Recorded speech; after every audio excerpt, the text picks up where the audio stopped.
வரும்போது கூட உங்களை பார்த்து இந்த சட்டம் உங்களுக்கு சூப்பரா இருக்கு, நீங்க ஸ்மார்ட்டா இருக்கீங்கன்னு சொன்னாங்கல்ல. அவங்களுக்கும் உங்க மேல ஒரு அபிப்பிராயம் இருக்க போய் தானே அப்படி சொல்லிருக்காங்க. கரெக்ட் தானே? ஆல் தி பெஸ்ட் மச்சான். போய் கொடுங்க. அட அட போங்க மச்சான்.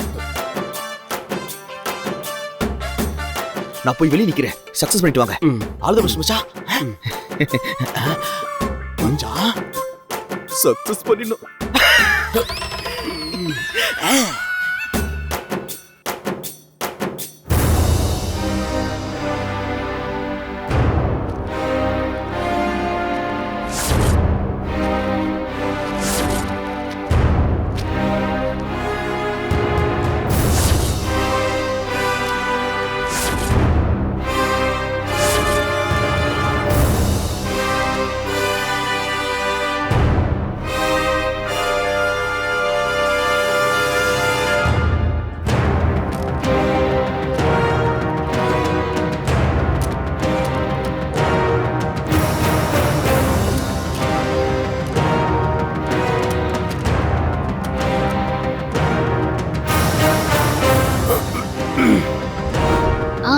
சொல்லுங்க சார். தண்ணி வேணுமா? இல்ல, கேஷ் கவுண்டர்ல இருந்துச்சு, குடிச்சேன். சொல்லுங்க சார். ஆனந்தி, நான் சொல்றதை விட நீங்க இத கொஞ்சம் பாருங்களேன். என்ன சார் இது? பிரிச்சு பாருங்க ப்ளீஸ். பாருங்க.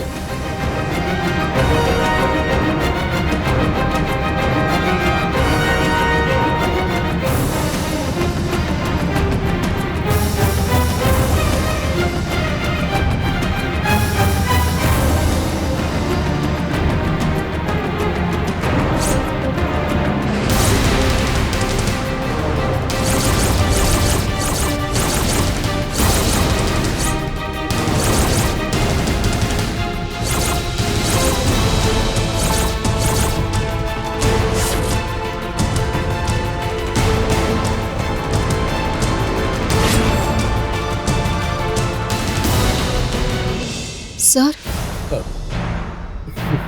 ஆமா ஆனந்தி, என்னைக்கு நான் உங்களை முதல்ல பார்த்தனோ அன்னைக்கே எனக்கு உங்களை ரொம்ப பிடிச்சு போச்சு. அப்ப இருந்து என் மனசுல இருக்கிற விருப்பத்தை உங்ககிட்ட சொல்லணும்னு நான் பல தடவை ஆசைப்பட்டேன். ஆனா அதுக்குண்டான சூழ்நிலை அமையல. ஒருவேளை இன்னைக்குதான் அதுக்கான நேரம் வந்திருக்குன்னு நினைக்கிறேன். நான் ஆனந்த், நீங்க ஆனந்தி. நம்ம 2 பேரும் கல்யாணம் பண்ணி சேர்ந்து வாழ்ந்தா அந்த வாழ்க்கையில ஒரு பெரிய ஆனந்தம் உண்டாகும்னு நினைக்கிறேன்.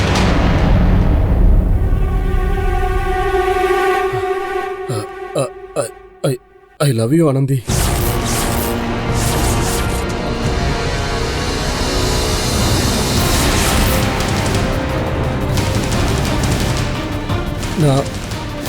நான் உங்களை கல்யாணம் பண்ணிக்கணும்னு ஆசைப்படுறேன்.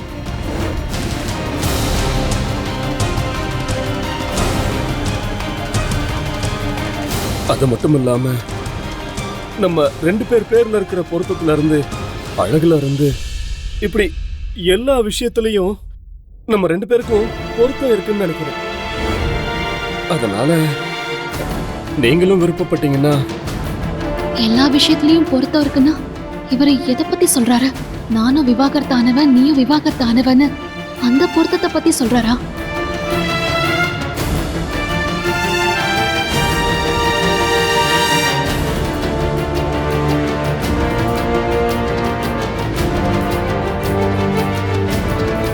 ஆனந்தி, இத பத்தி நீங்க உடனே பதில் சொல்லணும்னு அவசியம் இல்லை. நல்லா யோசனை பண்ணி 1 வாரம் டைம் எடுத்து கூட சொல்லுங்க, பிரச்சனை இல்லை. ஆனா உங்க நல்ல பதிலுக்காக காத்துக்கிட்டு இருப்பேன். அதே நேரம் இந்த விஷயத்தை பத்தி குமரனுக்கோ இல்ல மத்தவங்க யாருக்குமே தயவு செஞ்சு சொல்லிடாதீங்க. என் மனசுல இருந்த விஷயத்த உங்ககிட்ட சொல்லிட்டேன்னு மனசு கொஞ்சம் சந்தோஷமா இருக்கு. நான் வரேன் ஆனந்தி. சார், ஒரு நிமிஷம். சொல்லுங்க ஆனந்தி.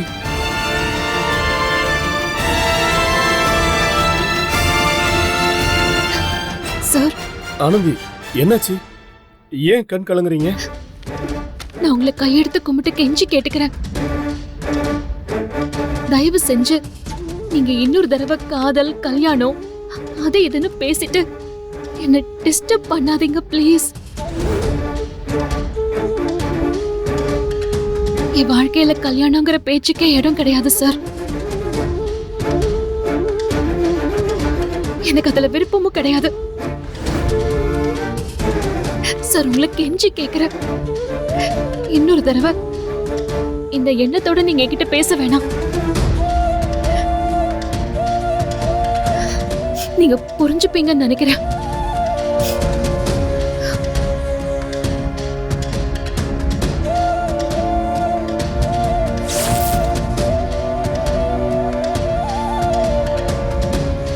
மச்சான், சிஸ்டர் என்ன சொன்னாங்க? ஓகே தானே மச்சான்? என்னாச்சு மச்சான்? போலாம் மச்சான் என்ன சொன்னாங்க? வாங்க போலாம்.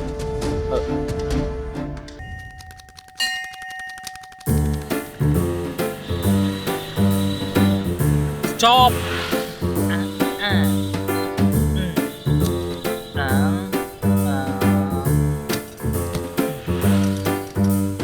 மாப்ள, என்னடா ஒழுங்கு மரியாதையா இன்னைக்கு உன் லவ்வ சொல்ல போறியா இல்லையா?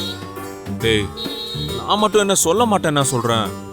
ஆனந்தி அப்படின்னு சொல்ற வரைக்கும் தைரியம்லாம் நல்லா வருது. ஆனா அதுக்கு மேல என்ன பேசணும்னாலும் கை கால்லாம் ஓட மாட்டேங்குதுடா. இங்க பாரு மாப்ள, இந்த மாதிரி லவ்வ சொல்றதுக்கு பயப்படுறதெல்லாம் அந்த காலம் மாப்ள. தேவையில்லாம ஓல்டு ஃபேஷனாவே இருக்காத. மனசுல காதல் வந்துச்சா அத பட்டுன்னு போய் அந்த பொண்ணுகிட்ட சொன்னமா, அப்ரூவல் வாங்கினமா, டேட்டிங் போனமான்னு அப்படி வேகமா இருக்கிறது தாண்டா இந்த காலம். இங்க பாரு, ஒழுங்கு மரியாதையா போய் உன்னோட லவ்வை இன்னைக்கு சொல்றேன். Attention, understand. டேய், நீ கவலையப்படாத. ஆனந்தி மட்டும் தனியா இருக்கிற ஒரு சந்தர்ப்பம் கிடைச்சதுன்னா நான் என் லவ்வ சொல்லிடுவேன்டா. அதையும் நான் பாக்குறேன். போப்படா.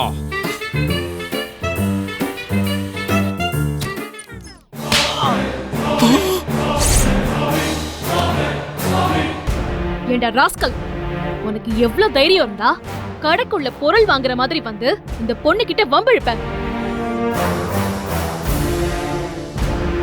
கடையில வேலை பாக்குற பொண்ணுனா உனக்கு அவ்வளவு இலக்காரமா போச்சா?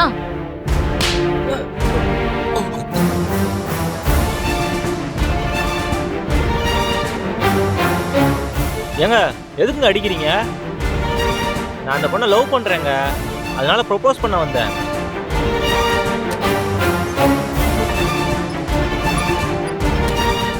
ஏண்டா வேலை பாக்குற இடத்துல வந்துதான் ப்ரப்போஸ் பண்ணுவியா நீ?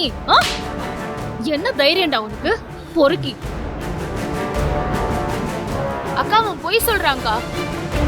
போன மாசம் வரைக்கும் என் ஃப்ரெண்ட லவ் பண்றேன்னு சுத்திட்டு இருந்தான். இப்ப அவ கூட சண்டை போட்டுட்டு, உன் ஃப்ரெண்ட் எனக்கு பிடிக்கல, எனக்கு உன்னதான் பிடிச்சிருக்கு, நம்ம 2 பேரும் லவ் பண்ணலான்னு சொல்லி என் பின்னாடியே வராங்கக்கா. நான் முடியாதுன்னு எவ்வளவு தடவை சொல்லிட்டேன்க்கா, ஆனா பின்னாடியே சுத்திட்டு இருக்கான். ஏண்டா ஃப்ராடு, போன மாசம் வரைக்கும் இவ ஃப்ரெண்ட லவ் பண்றேன்னு சுத்தி இருக்க, இந்த மாசம் வந்து இவ கிட்ட லவ் பண்றேன்னு சொல்லிருக்க, அடுத்த மாசம் வேற யாரையாவது காதலிக்கிறேன்னு சொல்லுவியா?